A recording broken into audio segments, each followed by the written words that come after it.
Oh Hey, my everybody. goodness. What's up, that hiking guy? Oh man. What's up? Welcome to the show, everybody. So tonight we're going to do a little something different, something we haven't done for a while. We're just going to be freestyling, Free and free balling. no guest tonight. We're just going to talk about what we've been doing, what we've been up to, plans, this, that, and the other, gear. And so, Chris, if you guys can see in the stream, Chris has put the link up there. If any of you all would like to join us live and hop in and BS a little bit tonight, click on the link. And Chris is the gatekeeper. He'll let you in, right? Or not. Or not. Depends on who you are. Or If you're not cool. let No. you in. Yeah. Are the Coney dogs ready? DMS is already asking about the Coney dogs. Hey, Yeah, Mark. we've got Go ahead. the overlanding group that's going to join us on the meetup. I said something about that about his Coney dogs to them, and they're like, "Well, we're there then, definitely." Right. Of course, Jeremy. We'll be bringing extra hot dogs and buns and all that good stuff too, because I think we might be officially feeding an army. Nice. Yeah, 2.5 weeks away, man. I'm pretty excited. It seems like it's been forever, but Yeah, I still have to make a video about it, like a reminder video. I haven't done that. reminder, send out that email, won't you? Yeah, sign up for our newsletter. Let's see. Hey, Campfires and Catholes newsletter. That could be Really not something a bad that idea. more work for you to do because I don't want any part of it. Nice. Then Jeremy will want one. Right. Slobe. What does that mean, Jeremy? I'm hoping that's a typo. Either that or I'm getting old. He said it again. I know. So we got a lot going on. Recently. We do. So what have I been up to? What have you been doing? Well, we got a couple of trips to talk about, and I have to do a little bragging. Yeah, let's get that out of the way, man. So congratulations is in order. Yeah, let me pull this up here. Sloan, fat fingers, nice. He meant Sloan, not Slobe. I was like, am I just getting old and I don't know young kids lingo? So pull it up, Chris. Well, I can't. All right, so I'll just say this morning I became a grandfather, and I am over the moon about that. 6 pounds, 14 ounces. Her name is Abigail Lynn, and she is the light of my life. Right. Nice, man. Congratulations again, man. I've got 4 grandkids and I love them to death, man. It's awesome. Me and a grandpa. Embrace it. Yeah. It's cool. Yeah, she and she's like had 3 hours of labor. It's like just the quintessential textbook delivery, and the baby is like very well behaved. From being a day old, but she's like it's a day old. It listens. Right. But just and I've shared some stuff on Facebook. I will I don't know, talk amongst yourselves and I'll pull some stuff up here. Let's see. Ross says, congratulations, Peepoo. DMS says, yes, that grandpa guy. That's right. Bring on the words. Hey, Tom. Tom Walker's joined us. Hello, Tom. What's up? You pulling up a picture? Do what? I see you trying to pull up a picture. Well, I'm trying to get them to where I can. Yeah, I'm trying to. Gotcha. So yeah, man. Join the club. She'll be a little camper here one of these days. Be dragging her out across the Deem. Totally. Dragging her through the Totally going to do that. I'm going to take her backpack, and she's going to be a slow backpacker like me. Yep. I have the privilege of my one granddaughter, Scarlett. She loves hanging out with me and my wife, and she always looks forward to the camping trips. We just take her in a camper, but we've taken her to the same place every year for sales, and she loves it, man. There's one trail that we've done every year, and I don't know, pretty cool. Your adventures? You must let the cat out of the bag on that one. What do you mean? I thought I saw the thumbnail to my next video I'm going to release. Nah. Text message. There. There's one picture. Pee-poo. There's me being a pee-poo. And for those of you who are listening on audio, I'm just showing pictures of my. There she is. Look at that. Look at that little angel. Look at her. With her little That's awesome, nose. man. I just want to touch it. I just want to touch your nose. All right. That's enough. Awesome, man. Jeremy says, please don't pull up the feet pics. Well, no, that's on my other. Yeah, leave those to yourself. Tony just jumped in. Howdy, Mr. Tony. So, other than being a grandpa, what have we been up to, Chris? Well, so we did a little hike, but before we get to our hike, I thought it would be good to talk about the hike that you did, and just kind of put a wrapper on that. A little wrapper. Yeah, just so the Appalachian Trail section hike is what he's alluding to. Dropped the last video. What was it, yesterday? Whenever. Day 7. So I don't know. That was it was an adventure, man. If you're interested in multi-day hikes and you want an adventure, Appalachian Trail, I would not probably go do the North Carolina section again. Although it's beautiful, that is probably the hardest hiking I've ever done. I think I've said it in every video. I was laughing as I edited because I kept going, man, these hills, it's like every video I was just complaining about the hills. They were just tough. No switchbacks, that kind of stuff. So this, I'm showing where you started right now. Okay. So yeah, I started there, Dix Creek Gap, which is approximately 8 miles from the Georgia-North Carolina border. So what I did on this trip is I actually used the same shuttle service I used last year, Ron's Appalachian Trail shuttle. So Ron, I know you're listening. You and I talked in your car about this podcast, and you were downloading them. So hopefully you hear this. But super great guy, very knowledgeable about the whole section from Springer Mountain all the way up to Fontana Dam. That's as far as he shuttles. But he picked me up there on that Friday night and brought me down there Saturday morning and dropped me off and said, walk back to your truck, sucker. So but no, he's a super awesome guy. So Plum Orchard Shelter, you're passing that. It's about 4 miles away, or into my trip. I had lunch there. I wanted to show some of the topography. Why I pulled it up here. Yeah, if you look, this is all day one, and I mean, it just doesn't do it justice. It almost looks like an indentation here, but it's not, right? You're on a ridge here, right? No, you're in the valley right there. Are you? So then see, you're coming up. I'm pointing at my screen like I'm gonna show you. Like you come up and over that hill there, and then you go back down to the bottom, you come back up another one. So there's the North Carolina Georgia border. That was approximately like 8-ish miles in.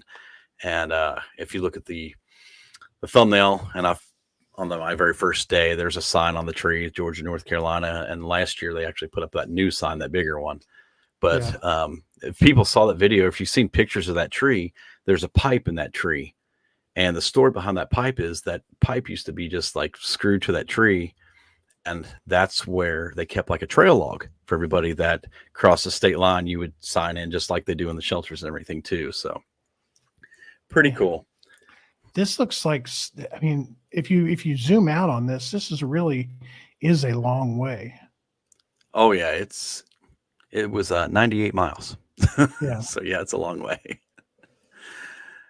So then it goes around this area, and so you're kind of switching directions here a little bit. Yeah, so that's the thing too. If you start to look at the AT and you really kind of zoom in, you see it doesn't just go in a straight line. I mean, they had to kind of go around the mountain ranges and stuff, and some of the super big peaks. But yeah, it'll go north, south, east, west. It goes all over the place. What, Pickens nose? That's awesome.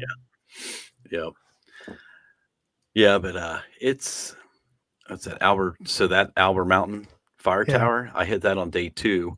That's where, if you watch the videos and seen the pictures I put on Instagram, that's where the 100-mile marker is. Okay. So you can actually drive up there too as well. But this road here, I keep pointing at my screen, damn it. That road that runs along there by that Bearpin Gap. So that Bearpin Gap just south of there, if you go down just a little bit, there was a lot of guys dropping off hunting dogs that hunt bear, and they'll run down the trail, and then those guys will drive down and pick them up. These are pretty big hounds, and I passed 5 of them that morning, and I'm dressed all in black. And I'm like, I look like a black bear going up the trail, and these dogs, they kind of run and look at me, and then they're paying attention to me. But it definitely, I was like, man, there's like a couple dogs here. They could take me out. But so that was day 2, right? You got that was day 2. Yep. So moving on up. Just kept going. Yeah. It just doesn't end, man. No. Yeah, it's I don't know. It's a great trail. I probably will never have in my life to be able the time or the ability to actually go and through hike it. But it's like I said last year when I started, I said, you know what? That's a hell of a climb right there, Winding Stair Gap. Oh my God. But it looks like it. It was just nasty coming out of the road and going up, just straight up. You can see it just goes straight up to the top of that mountain. Like I said, North Carolina, they take you to the peak and then they drop you back down. Yeah. But anyways, it's, it's like I started hiking it last year and I thought I'm going to section hike it and I may never even see the whole trail in my lifetime, but I want to see as much as possible. Yeah. It's just one of those trails when I started backpacking that I'm like, hey, I want to do this someday. So Jeremy has a question real quick before it goes up. Do you try to do the same amount of mileage every section hike or does it depend on the section? So last year, Jeremy, I kind of left it pretty conservative for myself anyways, from what I know I'm capable of. And I did a total of 78 miles. That's including the 8.8 of the approach trail. And then it was like 69.2, I think, of the actual AT. And I gave myself 8 days to do that in. And I think I ended up hiking it all in like 6.5 days. But I said, when I got off the trail last year in April, I was in okay shape, but I thought I'm going to be in really good shape next year. So in May, I started going to the gym, and I've been good for 3 to 4 days a week, pretty consistent. You've been consistent for the last almost year now. And that's when I set that up. I thought, you know what, as far as I can go without getting a permit, I can get to the base of the Smokies. That was my goal. And I thought 8 days, I need 98 miles, 8 days. That's 12-mile days. I know I can do 12-mile days. So, and I know myself too. Usually if I set goals, it's a fault of mine as well. It's like I push too hard sometimes, push myself. But that's kind of how it went. I thought surely in 8 days I can do that. And, I know that there's bailout points too as well. So if you just keep watching how Chris is scrolling here, like there's another road. Like the AT crosses a ton of roads. So look at that climb right there. Cold Spring Shelter. Yeah. That's so on day 4, but on my way to the knock, I stopped at that shelter at 4:00 in the afternoon, that Cold Spring Shelter there. And I was debating on going any farther or not. So at 4:00, I met that other thru hiker. He rolled in. We decided to go a little farther. And that's the night I went another 11 miles all the way into the NOC from there. So you're always talking about these places, right? You're naming these names. That's why I wanted to show this, because I have no idea what you're talking about. That's why I wanted to show. So Cold Spring Shelter, you're seeing what I hiked after I'd already hiked 11 miles.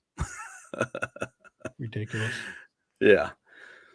But Western Bald Fire Tower, I passed that that night. There's a shelter real close to there, and it was full. That's where I was going to go. So the shelter was full, and it was 8:00 at night at this time. And I'm like, let's go. We just we had an adventure. It was epic. But we got Lance in here too. Sweet. My dudes. Hey, Lance. So what's up? See where it says I'm trying to look for it now. Looking for the Non-Tahala Outdoor Center there. It's just up from your mouse. See that right there? That's the NOC or the knock. So that's where I made it to from that Cold Spring Shelter you were just at way back 11 miles. Yeah. I hiked all that in the night. So pushed a little hard, but honestly, I felt pretty good. The next day it was good to rest because I had 4 days. 2 of them were 12 something. 2 of them were, one was a 20.7 and a 23.6. So I did like 44 something miles in those 2 days, day 3 and day 4. So crazy. Yeah, I'm not the fastest hiker. I don't hike long distance. There's plenty of people out there hike way farther and faster than I do. So Sassafras Gap Shelter, That's where I went. That was 7 miles, pretty much uphill the whole way. But Wow. that's out of the knock, yeah. But yeah, I was proud of myself because I that's respectable mileage anywhere you hike. I think a 20 plus mile day. Yeah, I agree. So and so this is you're not even done yet though here. Oh no. That was just day 6, day 5 of hiking, and then I went from there all the way to Fontana Dam. Right, so that was 22 and a half. It's kind of hard to follow in this too. There's Hog Pen Gap. You see Fontana Village of the Marina. Yeah. And then the Fontana Dam shelter there at the top. I went just past that. Over to your left just a little bit where the visitor center is. That's where I parked. Oh, you parked there, didn't you? Yep. Okay. Yep. Because see, the first Friday I took off half day work. I drove down, parked my truck there. I hiked to the Fontana Dam shelter, spent the night there, and then hiked back to my truck that morning and met my shuttle. He took me south, dropped me off. So I don't know. That's the trip, guys. I love it. I don't know how far I'll ever get on that trail, but I'm just going to keep just knocking off sections of it, man. Because like I said, when I do retire, who knows? I hope that I'm in good enough shape to go out and hike it. I met a lot of people out there. It's pretty promising. A lot of people in their early 60s that just retired, and they're like, yeah, retired this last year. Going to knock out a dream. So who knows? Maybe one of these days. So let's reiterate. We have a pinned comment at the top. If anybody wants to join us on camera, just click on that. And if I know you and I like you, I'll let you in. So I don't know what y'all think about this too. So I was thinking about on my community tab, I'm going to ask for questions. So if anybody has a question of, hey, I want to, within the next couple of years, one of these days, I want to do a section of the AT, and I have this question, or how did you do this, or how did you arrange that, or what did you do about this? Just any questions about the AT and just section hiking it, because that's really all I know about it so far. I've done 2 sections, not a professional at it or anything like an expert, but I've got 2 sections in now, and I think I can help with like the logistics and the planning of that too. Because I was really thinking about that like the last couple of days of my hike, like, hey, I should do a video of just all the little lessons learned. Because I definitely made some mistakes, and there were some things I should have watched a little closer that luckily it didn't get me in trouble, but just little things like, I would highly recommend the Far Out app. That guide is incredible, but there's a couple times I didn't read it all the way through. I was like, oh yeah, it's this far. It's like the one day I went to Siler Bald, it was 20.1 miles. And I was like, okay, I can do that. Yeah. That was to the trail that led to the shelter, which was another 0.6. And just a lot of little things like that, really paying attention to what you're doing. But look for that out. I'll put a community tab out. I want to get some questions, not just what I think I know, but or would want people to know, but what questions do you have on the AT? Well, you could gather those and then make a frequently asked questions video. Yeah, that's kind of what I want to do, is like what questions people have, and then what other pieces of advice do I have for just setting up a section hike of it, and then putting out a video. And then also, there'd be a chance to comment too, like, hey, did you think about this? Or they might spark a question for somebody. So just, trying to share the knowledge from what I've helped, because YouTube has shared so much knowledge with me. That's how I know how to do a lot of the stuff and have figured it out, is just watching other people and learning from them and asking questions. So just giving a little back, man. One cool thing I'd show on I don't think it's going to show up, but I got my 80 miler patch from the Georgia Appalachian Trail Conservancy. So you can't really see it because it's green, but we're gonna have a guest with us here. Oh yeah, in just a second. Sweet. When he gets his headphones on. There he goes. We're gonna have a guest with us here. Uh-oh.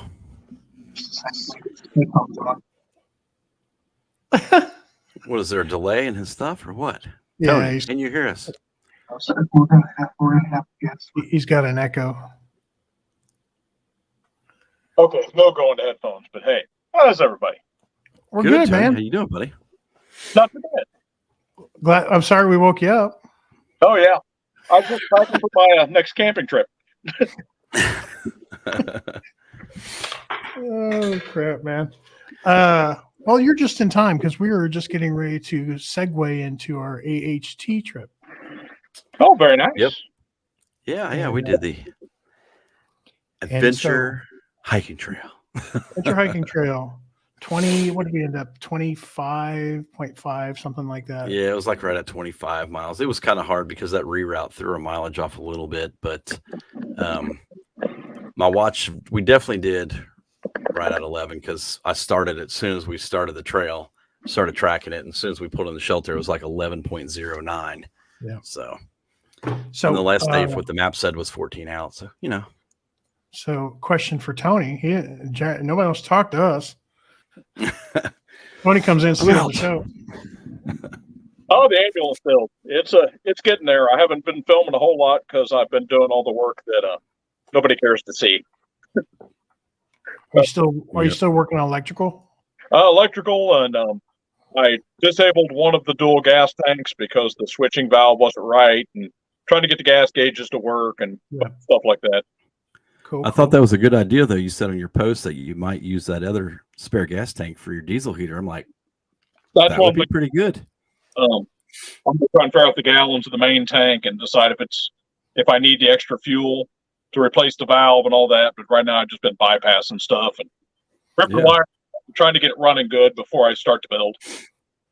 Yeah, because if you get that big tank going, you would have more available diesel fuel for yours than Keith would have. That's the plan right there. Right. You could run for weeks. Man. Okay, so we did a little hike, and I trained. Did I train for it? No, not at all. And I was slow. I was hurting. I was all of the things that long hikes that reminded me of why I don't do long hikes. I was those things, but we got it done. So what I want to talk about, I want to show, I'm going to show the map here in a second, or the route. And I want to show what we did the first day, and that it was my idea to do it. I'll tell you, I left the planning up to you, and you said, hey, we're going to go in and do 13 miles the first day. And I don't get off work till 11. I won't be there till like 1:30 on trail by 2. I know. Oh, yeah, we got this. Yeah. All right, let me show this. Appalachian Trail video. All right. Can you guys, I'm going to zoom in a little bit. So we started at the Rock Creek, and it's outside of the park. So this is the approach trail for the loop. And my goal was to get us down right about here, to Lloyd's shelter. So we did all of this on day one.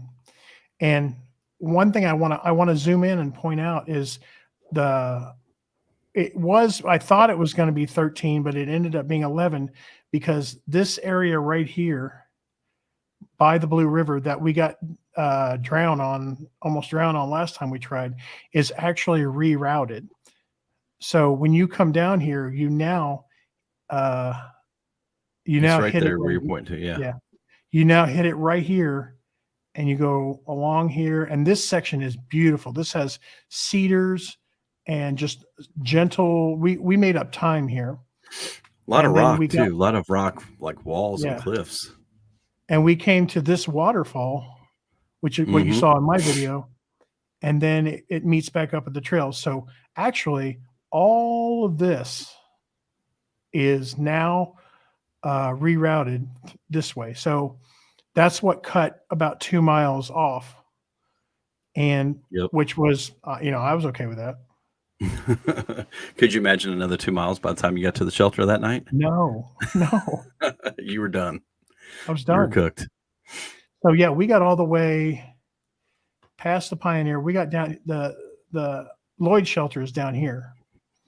And then I planned it that way on purpose, because this area right here is what's called the saddle, and it's the hardest or the highest hill. And I wanted to start fresh the next morning to get over that. I didn't want to have to hike all of this on the other side and then still have to go over that and get to the shelter. So that's why we did that.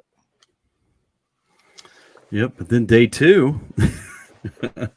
Day two. Now we could have just done about 8 or 10 miles and then, camped and then done on Sunday. But Captain Ambitious Pants over there, we're going to get it done today. I give you all the credit in the world, dude. You did it. Like, you set that goal. You didn't give up. Like, you railed through it. Yeah, but I was a zombie, dude. I was a zombie. You were hurting. For sure. So yeah, we did all of this back to the truck on Saturday. Mm-hmm. And yeah, that's crazy. And so let me show you guys where we cached water real quick. So right here, where the trail comes by the horseman's camp, I cached water right here. We also cached water Cold Friday Road. At Cold Friday Road, and then we also cached water up here at Old Forest Road.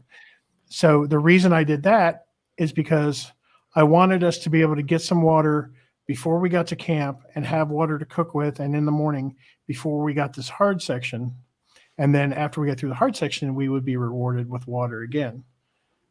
So that's why I did it that way. I think this is the best way to do it. Yeah, that worked out really well. I mean, we had more water than we needed. A lot of times we had our bottles on our packs full, and we were carrying the gallon jug with us, like half a gallon with us, and just drinking out of that. But we did pack out all of our gallon jugs. There's the crew right there. But there was a lot of no ping pong. No ping pong. We did see a lot of gallon jugs that people had left, unfortunately. Yeah, there was people were leaving gallon jugs. Yep. But you can see it in our video, packing them out. We had them. But and then when we got done, we were greeted with half frozen ice cream, and it was awesome. He's trying. I know he's got audio problems. He's still setting up. There we go. There you go. I was just telling everybody when we got done, we were greeted with the tastiest liquid ice cream that we've ever had. Super. He still can't hear us. Okay. Oh, that was also trail magic. There's just a big delay. Oh, really? Oh, really? Huh. Oh, really? Oh, really? Well, the first part of the trail magic that we're skipping over is when we got, he's getting it now. So we get back to our truck. I'm like, what's on that bumper of my truck? Yeah. And there's a little box with a yellow piece of paper on it. I pick it up, and it's an apple pie from Walmart. Just a little single apple pie with a congratulations, blah, blah, blah, nice note from DMS and everything. So that was awesome to have. And then Chris, they leave you a big box of mega stuffed Oreos. Talk about a trail snack. Diabetes inducing. Sorry, Tony. Yes, definitely. Diabetes inducing mega stuff Oreos. The question is, did you eat them all before you got home? No, but I did finish them all the next day. That's recovery right there, buddy. That's how you recover. Oreos. It's love. It's grandma's hug. Oh. Yeah, out exercise. Do what? Actually, successfully out exercise the amount of food you ate that weekend. Yeah, because you know what's funny? Oh, yeah. We didn't eat much. I think I had for lunch. I brought the 4 of those King's Hawaiian sweet rolls and the Chicken Creations chicken salad, and just had little mini chicken salad sandwiches, and then the Peak Refuel, and that's all I had all day. Mm-hmm. Oh, we lost DMS. Yeah, we'll get him back. But that's all I had all day, and then some meat sticks the next day. Yes, you did. So you remember, on our way home, Chris will get this and I'll explain to everybody. So on the way home, we kept thinking, where are we going to eat? Because we didn't eat like a big meal. We had breakfast that second day, but it was just mainly snacks all the way through the rest of the day. And so we're like, oh, we're going Taco Bell, right? So we pull in Taco Bell, and remember I told you they screwed my order all up. Like I ordered 2 different burritos and a chicken quesadilla because I was hungry. So I get in there. I'm like, what is all this food? So we start going on the road. I'm eating. So it ended up being 4 soft tacos. I'm like, all right, that's like plenty of food, right? I didn't realize they did have my chicken quesadilla in the bottom. So I had 4 chicken soft tacos and a chicken quesadilla on the way home. So how many times you have to poop on the way home? Not on the way home. I made it all the way. Wow. All the way home. But I was just like, did I really just eat all that? I was hungry, man. 14 miles to do that to a fella. Make you hungry. So Tony, you said you're going camping tomorrow or tonight? Yeah, plan right now. Got to secure a spot tomorrow because Ashley's wanting to camp this weekend, and if I get up there early, I can grab a spot before it fills up because it's going to be beautiful out. You going to Hoosier? I think we're going out to Yellowwood. Oh, Yellowwood. Nice. Yeah. Do a little fishing, do a little camping, just a whole lot of eating. Mm-hmm. The important things. You're eating. That's the channel that's also camping. Yes. Got a bunch of new camera gear to try out, so gonna go try. Oh yeah, you got that. Let's talk a little bit about that. You got that. It's the 360. Is it a gimbal? Yeah. Is that what it was? That's what I thought it was. Just used it for the first time today. I'm impressed. Are you going to try to make the switch to mostly phone? Not mostly, but I want to be able to use the phone a little bit more. I just got a new phone, another Android, nothing fancy. Got an S20 Plus, I think it is. Got good cameras and just make the filming process a little bit easier. The gimbal is just a game changer. It gives you the ability with the tracking. It looks like someone's filming. I have mine right here on my desk. Did you say you got a wireless mic too? Yeah, I've had the wireless Go for have you? Quite a while. I just got all the adapters, hook it up to the phone now. Nice. Yep. Yeah, you can really do a lot of stuff with the those gimbals. I love it for filming like reviews and stuff. If you're moving around much, it'll track you and follow you. I'll have this one at the meetup when you get a load of this new Insta360 one. The tracking on it is unreal. I tell you, I took mine on the AT and I didn't use it a whole lot. It was just like hiking, trying to get, all the miles in. And that's why I've even talked to Chris. It's like, hey, if I do it next year, I think I'm just going to do, he cracked his screen.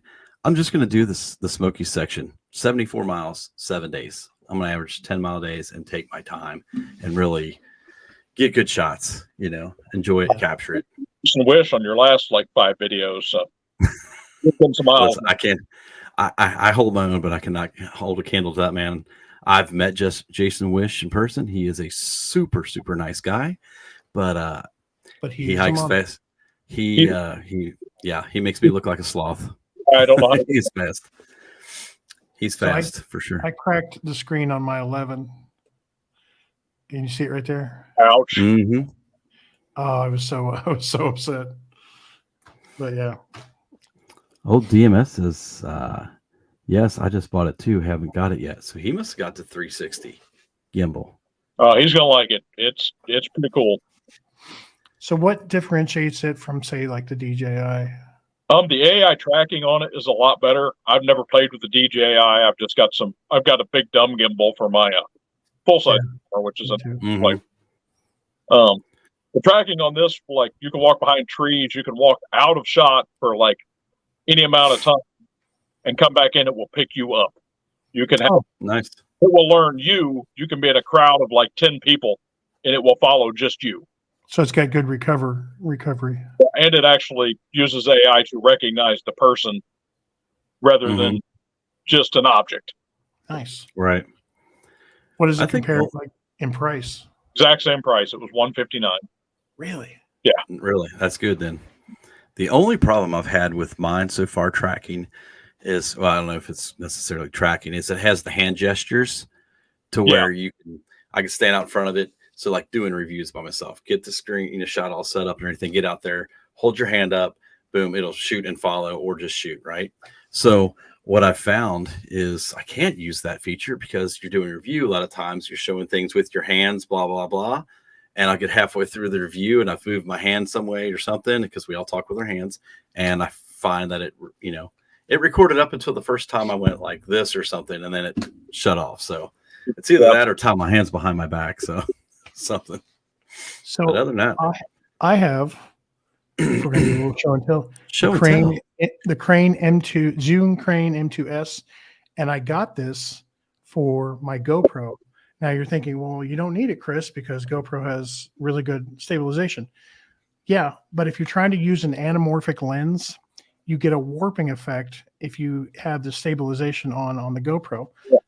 So then that's what I got this for. I got this for being able to do slow-mo anamorphic through the woods, and also works for a smartphone. It'll also work for my mirrorless, believe it or not. Nice. It'll carry that much weight. Yeah, I really like this one. It folds up super small. It folded open and it automatically comes on and connects the app. So magnet mounts to your phone. As soon as you turn on, fold it, and you're ready to go. Yep. Oh, it's got a magnet mount too? Yeah, it's got a magnet mount. Oh, nice. Just a clamp, though. They don't have a mag safe or mag case mount for it yet, but I'm sure someone will make one before too long. Yeah, I'm sure. Yep. Well, cool. Yeah. The gimbal was a game changer. When I started talking about it, Chris turned me on. I got the Osmo 5. He turned me on to that, and I don't know. I like it. It's pretty cool. Like I said, I took it on the AT. Yes, I was going to finish that one. But I took it on the AT, and I found a lot of times because I was such in a hurry, I didn't pull it out every time and hook it up. I just used my phone and handheld it, and I've got an iPhone 13. It did good. The stabilization, and there's a lot of the walking shots in my videos that I'm literally just holding my phone in my hand and bouncing down the trail. Amazing. Yeah, it did really good. The GoPros are just unreal, but the white balance always gets me on the GoPro. Chris and I were just talking, like the video he just did on the adventure hiking trail. My white balance is way off on that because of the mine's kind of off too because of the varying conditions. And like I said, that video will be out Friday. I try to cut it down. I'm still at like 18 minutes. So that's why you eventually resolve 2 days. Best color correcting you can get. Really? It's better than like Adobe or for color science and color correcting. DaVinci Resolve for years has been like the gold standard. Yeah, that's what they were known for, and then they kind of went out and ended up being they made an editor software. Yeah. I've used that before, but I like the hell is that we use now? LumaFusion. It's so simple. Sloan, I have an OM6 as well, and I don't use mine nearly like I should. But I don't know if you know about these things. Although I think he's Android. He might be Android. I don't know. I think they actually make that are MagSafe for Android, just like the iPhones have.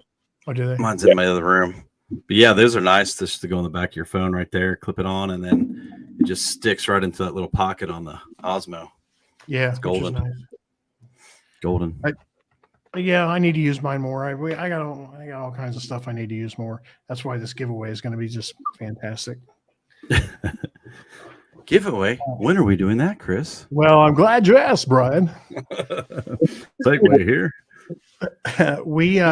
So just a reminder for everybody listening. I know everybody in the chat already knows this. You've heard it a million times, but April 28th, Blackwell Horse Camp, Trail Seeding Wilderness. We's going to have us a little get together.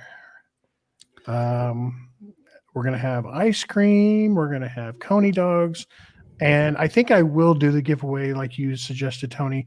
I just haven't gotten all the containers that I need for that yet. I need to make sure that people can't reach their hand in and pull them over here and do all this. So I'm working on that right now. Go buy some Tupperware containers. They're like 12 for $5. Yeah. Tape them up or whatever.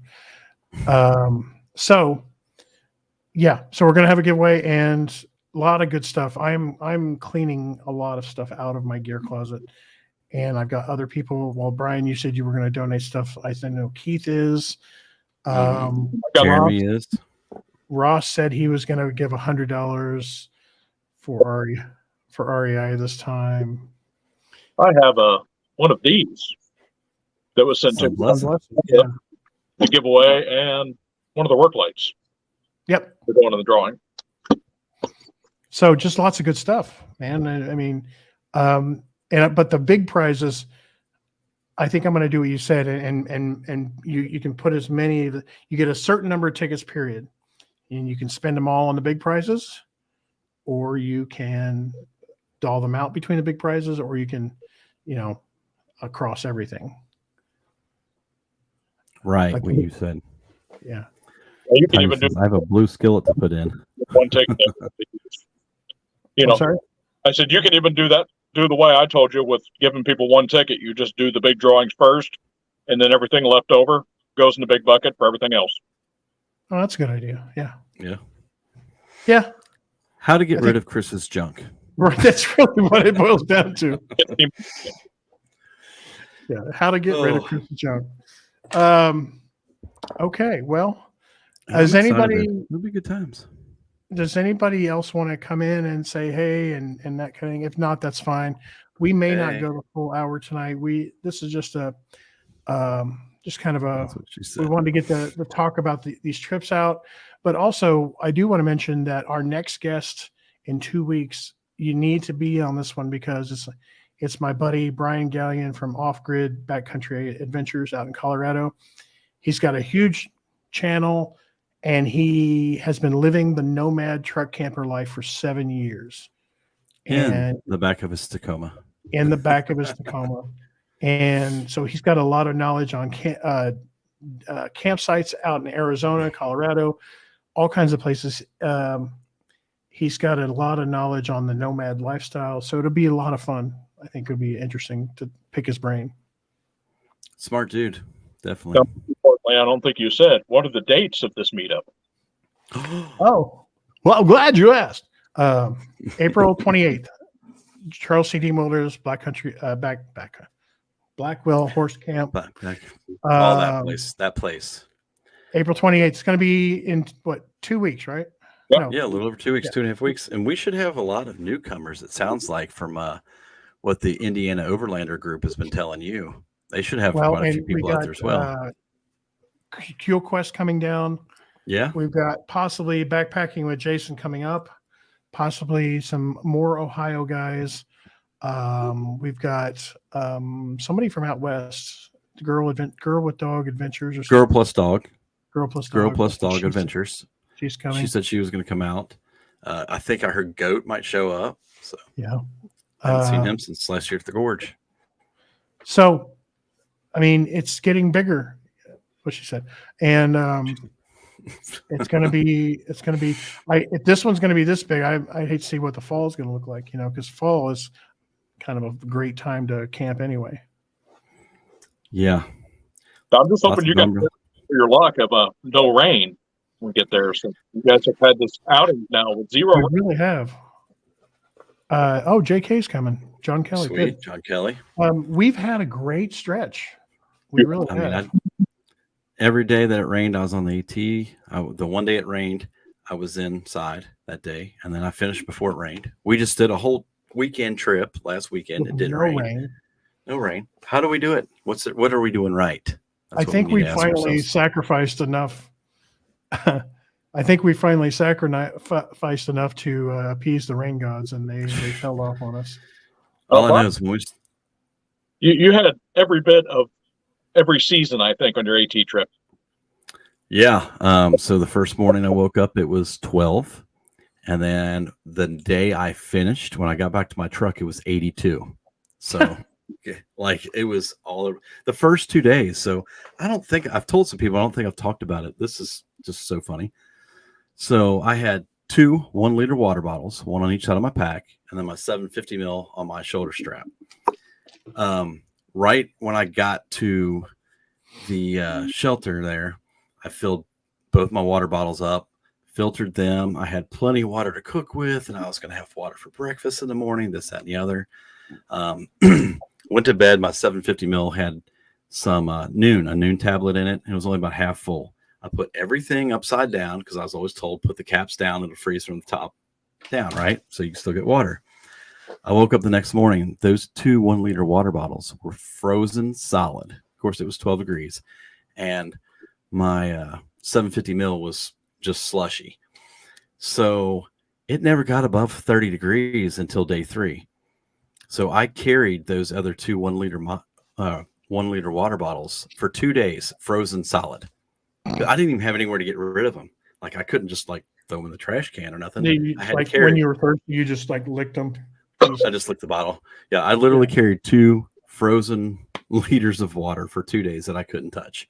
So on the 3rd day, it got above freezing, and I had some hand warmers with me. So what I did on one of them, I opened a hand warmer. I put it in the water bottle holder on my pack, and then put my bottle on top of it, and that actually helped thaw it out. So I was desperate to the Polar Jammer would have fixed that. You're right, Jeremy. I didn't have it, man. I was trying to cut weight.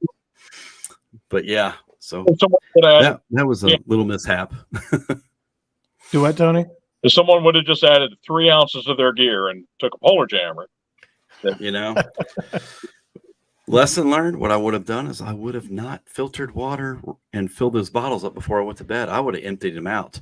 Next time to do whatever, I'd empty them out because there was a creek 50 yards from where I camped, and all I had done is gone over there in the morning and filtered water. But instead, I filtered it before I went to bed, and they all froze, just not even thinking of it, And I got to carry about 4.5 pounds of water for 2 days for no reason. Did your filter survive the freezing? Yeah, I slept with that thing. I kept it in my pocket right here the whole time. So I was very careful on that because, I went 4 days before I could have even replaced it. So, yeah. I don't know. Lessons learned. Lessons learned, man. Put them in your sleeping bag at night. I've thought about that, but I've seen where a guy had one bust, or he kicked the lid off or something one time and got his down all wet. So that always kind of scares me as well. So I don't know what to do. So when do you go on a 22-mile single day hike? What's that? When do you got to take Chris on a 22-mile single day hike? No. When he says yes. Otherwise, I'm not dragging him. Yeah, I'm not ready. Not by a long shot. Speaking of that, I'll allude to something. I am going to do the Adventure Hiking Trail in one day coming up soon. So you'll see that. You created a monster here. I've done that mileage before. I just want to see what I can do it in, right? We're going to start calling Brian Wish. It's coming. Brian Wish.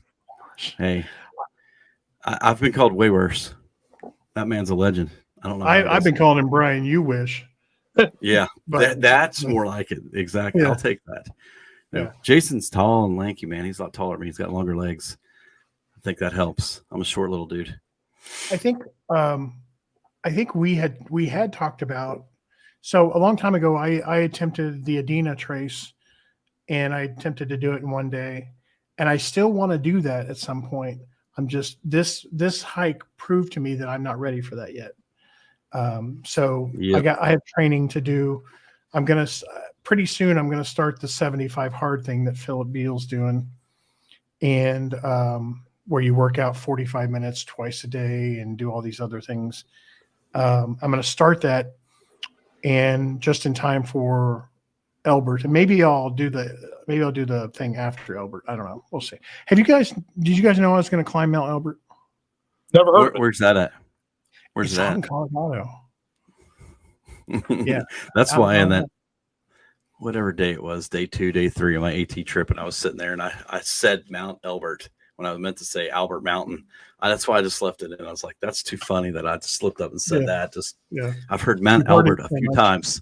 Yeah, a few times. I had to look that in. Trails. We're going to start doing SKTs, slowest known time. Right, where you just like yep. You got a competitor right here, Chris. Yeah, you do. I'll see your slow time and lower you. 45-foot gain. What are you talking about, Jeremy? In a 45-foot gain, 4,500-foot gain. That's what Elbert is. Oh, is it? Yeah, because you start at about 10,000, you end up at 14,400. Oh, okay. Well, hell, out of the Nantahala Outdoor Center up to Sassafras Gap was like 3,000 and 7 miles. But that's only 3. Yeah, it's only 3. It was a soul crusher. Yeah. Oh, I think I am, Junior. Yeah, I know. Do what, Tony? I barely half a foot. I don't need 4,500 of them. Oh, I was waiting for the toe jokes. I don't need feet. Feet are for losers. Oh, me. Toe, knee. So yeah, guys, it's been good just catching up. We just decided like, hey, let's just have a free for all and just chat with everybody because it's always hard when we have a guest on and trying to talk to them and stay with that conversation and then not be rude and not acknowledge your guys' stuff. And I know you guys comment a lot and we see a lot of them, and sometimes we can't always work that into the conversation. So we just wanted to shout out to everybody that always shows up and comments and say, hey, you two are weird. Chris and Brian, hey, tell Rugged Mountain Mister he better guard that dog now that you said that. That's right. I'll be Elsa? having that dog. Isn't it Elsa? Elsa is mine. Elsa is mine. and I will chase him around to get it. He'll blow me away, but yeah. He will outrun you, of course. Yeah. Pee-poo. Well, thank you everybody for the congratulations on the grandbaby. I'm very excited about that. And thank you for listening to us ramble for almost an hour. Yeah. Hey, thanks for having me on. Yeah, man. Absolutely. It's like I said, it's what we want to do. We just want to say hey to everybody that always shows up and support us and friends, man. That's what it's all about. That's what it's all about. Community. The community. But yeah, so Chris, where can everybody find you at that's listening? Where can we find you on social media? Well, let's do Tony first. Tony, where can people find you? Tony, where can we find you? Hoosier Outdoor on YouTube. You can find me with the same name on Instagram and Facebook. And OnlyFans. Only Feet fans. Only Feet. Under Tony. Tony the Tiger. Roar. It's Tony.net. Yeah, that's it. Yeah. And I am THG everywhere. I mean, I just THG everywhere. Carlson Adventures on Facebook. Carlson_Adventures on Instagram. Carlson Adventures on YouTube. I don't have an OnlyFans yet, so I'll let you know when I get that set up. That'll be there soon, right? Yeah. And a trail near you. That's right. No, all right. Actually, everybody, we really appreciate it. Give us a like. Give us share this. Share it if you're listening to on the audio side as well on Spotify or Apple or anything like that. Yeah, thank you for listening. Yep. Only farts. There we go. Exactly. But thanks for listening, guys. Go ahead. To tell a quick story about my video. I almost had you all out of here. Go ahead. I'm going to tell a quick story. At the end of my video, I put a fart noise. And do you know why I had to put a fart noise? Because Mr. Adventures here, Mr. Carlson Adventures here, you'll see it right when I get my tagline done. He decides to not wait any time and say, apple pie, MFers, like really loud. So I had to edit. I had to make a choice, an editorial choice. And so I'm like, okay, there you go. Well, you don't want to leave that in there. But the backstory is we do that to each other a lot. Like, you're getting ready to start your shot and you're like, all right, 3, 2, you count yourself in. So you got a little spacing, before you edit. And then it's like, a fart noise or just, a cuss word, just really loud, just so they have to start over. So that's what I was doing there for him. I really normally never say a curse word. It was just upset him. Yeah, me neither. Pardon me while I go to church. I think we all need to live up to the level of a fart noise sounds that Hoot accomplished in one of his last videos. Oh my gosh. That man's a genius. Yeah. All right. Well, all right, everybody. Thanks for giving us your time, showing up. We appreciate you, everybody but Chris. We'll see y'all later. Bye, guys.